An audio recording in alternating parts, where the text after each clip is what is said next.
What's up everyone, Landon with LMR.com. In this video, I'm going to be taking a quick look at this ignition switch actuator rod, as well as showing you guys how to install one into your 1979 to 1993 Foxbody.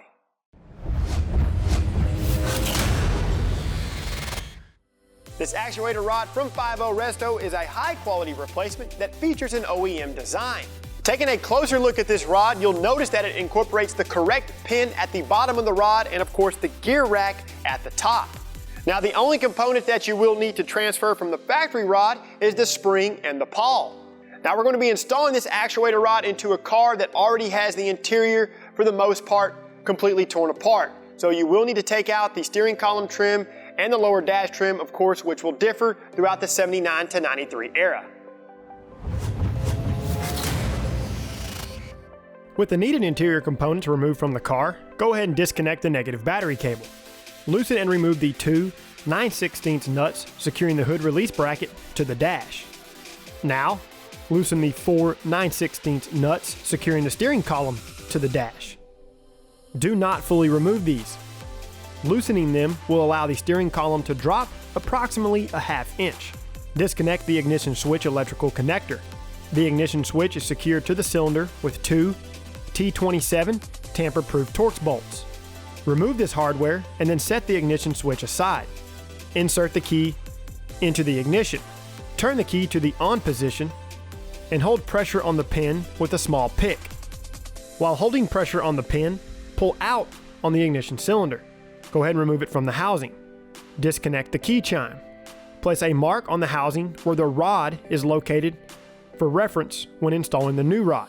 Use a pair of small snap ring pliers to remove the snap ring from within the housing. Then, remove the small metal retainer. Doing this will aid in the reinstallation of the metal gear. Now you can go ahead and remove the metal gear. On the left side of the steering column, loosen and remove the two Phillips head retaining screws securing the multifunction switch. Set the multifunction switch out of the way. Loosen but do not remove the 13mm bolts securing the column to the ignition cylinder housing. Maneuver the steering wheel until the actuator rod is free to come out. Set the new rod and old rod on a workbench. Remove the spring and pawl from the factory rod. Be sure and make a note of the factory orientation of the pawl. Go ahead and clean each component. Apply fresh grease to the spring and pawl. Slide the spring over the shaft on the new rod. Position the last coil of the spring into the dimple on the pawl. Apply additional grease to any contact areas such as the gear rack. Maneuver the steering wheel and slide the new rod into place. Retighten the two 13mm bolts. Then apply a thin layer of grease to the gear. Use an appropriate tool to reinsert the gear back into the cylinder housing. Ensure that the pin on the rod is aligned with the mark on the housing. Also ensure that the bottom spline on the gear is facing towards the 7 o'clock position, and then reinstall it. Reinstall the retainer with the small tab facing towards the 7 o'clock position. Reinstall the snap ring. Reinstall the ignition cylinder and ensure that the gateway lines up.